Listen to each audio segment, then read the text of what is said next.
Hello বন্ধুরা, আশা করি আপনারা সবাই ভালো আছেন, সুস্থ আছেন। আমি ইউটিউব দেখে আমার নিজের জন্য প্লাজো প্যান্ট বানাচ্ছি, তা সেটা আপনাদের একটু শেয়ার করছি। আমি ইউটিউব দেখেই শিখেছি। এই দেখুন, এটা হচ্ছে তোমার পেছনের পার্ট। এখানে দুটো কাপড় ভাঁজ করা আছে, পেছনে দুটো পার্ট আলাদা আলাদা হবে। তা সেটা তার আগে মাপটা আপনাদের বলি। এটা 34 সাইজ হিসেবেই আমার লম্বা। এটা তার থেকে আমি আরেকটু বেশি নিয়েছি কাপড়। এখানে তোমার 1.5 ইঞ্চির মতো একটু বেশি আছে, লম্বাতেও আমার 1 ইঞ্চির মতো বেশি আছে। এখানে একটু মুড়তে হবে মোড়ার জন্য। আর আমার ইলাস্টিক লাগাবো না, দড়ি ভরা করবো বলে এইখানটা একটু মুড়তে হবে। তা সেইভাবে আমার মাপটা আপনাদের একটু বলে দিই। যে আসনটা থাকে, এই আসনটাও তোমার 9.5 থেকে 10-এর মধ্যেই থাকে। আর এই তোমার এই যে হিপের জন্য এইভাবে এটা মাপটা নিতে হয়। 1 ইঞ্চি নিচে নামিয়ে, 1.5 ইঞ্চি এরকম নিচে নামিয়ে এটাকে মাপ নিতে হয়। কিন্তু আমি এটা কাটবো না, এটা আমি পুরোটাই কাপড়টা রাখবো। আপনাদের দেখাচ্ছি। এই যে হিপের জন্য এটা এইভাবে আমাদের 1 ইঞ্চি, 1.5 ইঞ্চি, যারা জানেন তারা অবশ্যই এটা জানেন যে কীভাবে করতে হয়। তা আমি কিন্তু এই কাপড়টা কেটে বাদ দিতে হয় প্যান্ট করতে গেলে, কিন্তু যেহেতু প্লাজো প্যান্ট একসঙ্গে এটা হচ্ছে, তাই জন্য আমি এটা কোমরে দড়ি ভরার জন্য এই কাপড়টা আমি এক্সট্রা রেখে দিয়েছি। আমি এইভাবেই করবো। আর আসনটা তো আপনাদের বললাম। তাই এটা আমি পেছনের পাটটা, তাই মাপটা আমার। আর এই হচ্ছে লম্বাই তো তাই একটু 1 ইঞ্চি একটু বেশি রেখেছি। এই হলো তোমার, এটা হচ্ছে পেছনের পাট। আপনার সামনের পাটটাও আমি মাপ করে নিয়েছি। এই দেখুন,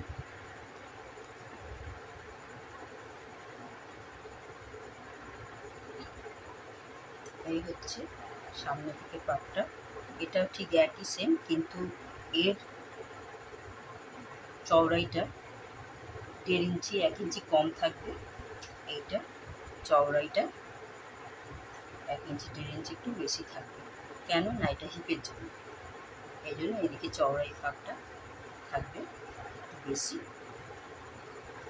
এইটা সামনে পাটে একটু কম থাকবে 1 ইঞ্চি, যার যেমন শরীর চেহারা বুঝে। হ্যাঁ, আমি 1 ইঞ্চি মতো চওড়া রেখেছি, ঠিক তাই একই। আর বাকি তোমার সমানই থাকবে। হয়তো এখান থেকে 2 ইঞ্চি, 2 সুত যেটা বলে, 2 সুত একটু কম থাকবে। তাই এই আমার মাপটা নেওয়া হয়ে গেছে। আপনাদের মুখে একটু বলে দিলাম। এগুলো আমি কাটিং করবো, কাটিং করছি, আপনাদের দেখাচ্ছি।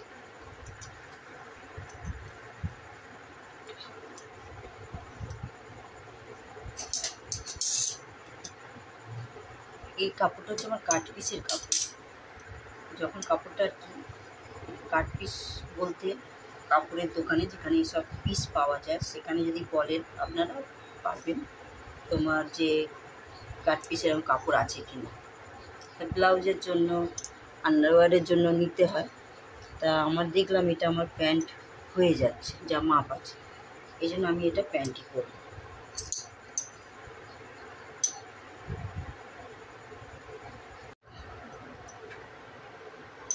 এই হচ্ছে তোমার এই মোহরিটা, আপনাদের বলা হয়নি। মোহরিটা হচ্ছে তোমার 12, 13, যে যেমন একটু চওড়া রাখবেন। আমি একটু চওড়া রেখেছি, আর সেলাইয়ের জন্য 1/2 ইঞ্চি রেখেছি। রেখে এবার এটাকে আমি পাখা চলছে বলে একটু ভারী কিছু না দিলে হবে না, খুবই অসুবিধা হয়ে যাচ্ছে।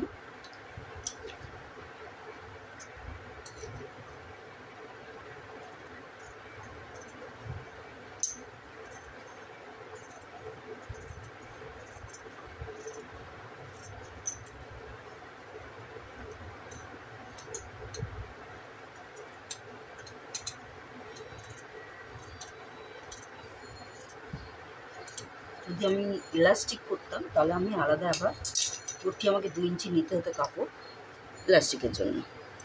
কিন্তু আমি ইলাস্টিক দেবো না, দড়ি ভরা করবো। ইলাস্টিক বেশি দিন থাকে না, ইলাস্টিক ঢিলে হয়ে যায়। ওই জন্য একটু এর সঙ্গে আমি কাপড়ের মাপ এটা নিয়ে নিয়েছি, আপনাদের একটু বললাম।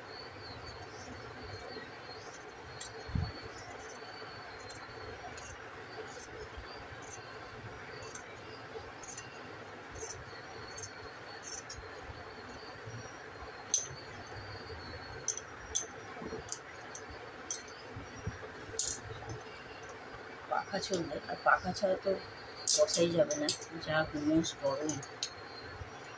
এখানে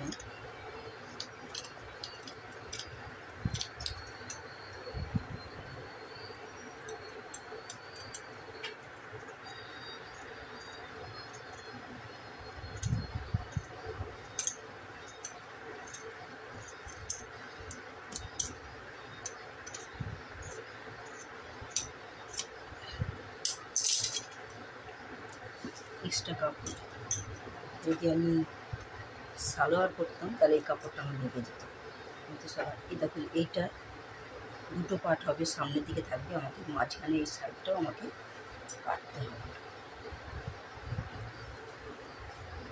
এটা প্যান্ট হচ্ছে, প্লাজো প্যান্ট, এই জন্য এখানে আমাকে কেটে দুটো পার্ট আলাদা করতে হবে।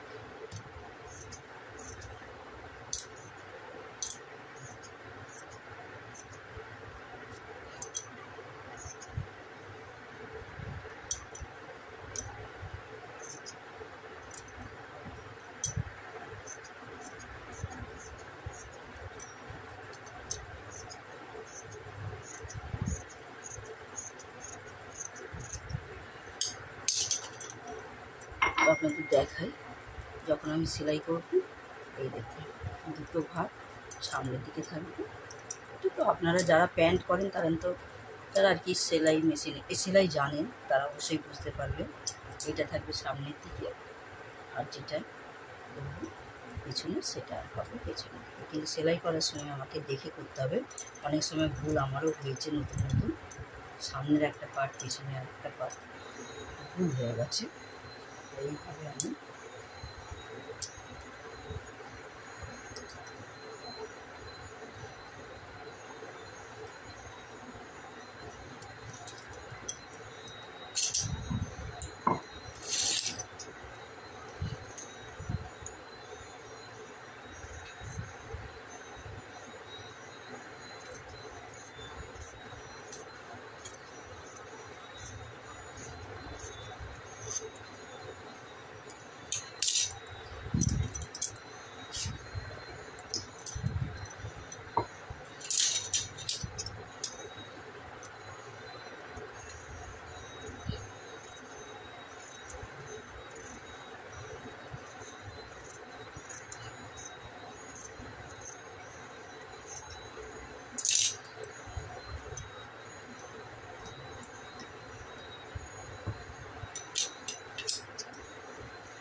প্রথম শেখার সময় আমার অনেক কাপড় নষ্ট হয়েছে, ধীরে ধীরে সব কিছু হয়েছে, পেপারে করেছি কাটিং করতে করতে।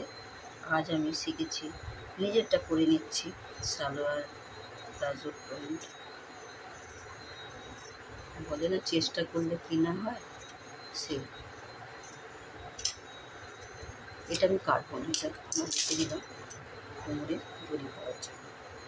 এবার এদিকে পেছনের এদিকে ভাগটাও কাটতে হবে, কেটে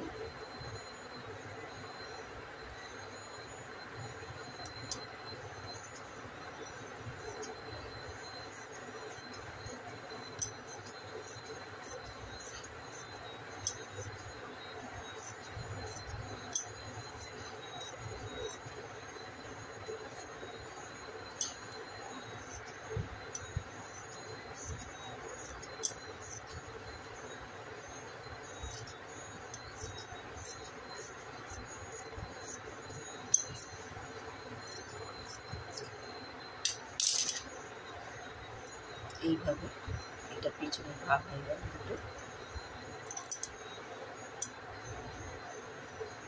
এই যে সেলাই করার সময় আমাকে ঠিক দেখে করতে হবে।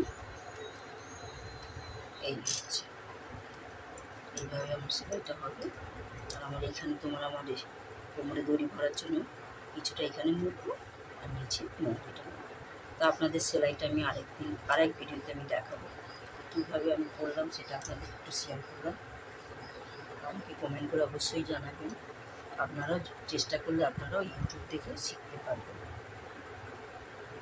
তা এখানে এই ভিডিওটা শেষ করি। সবাই ভালো থাকুন, সুস্থ থাকুন।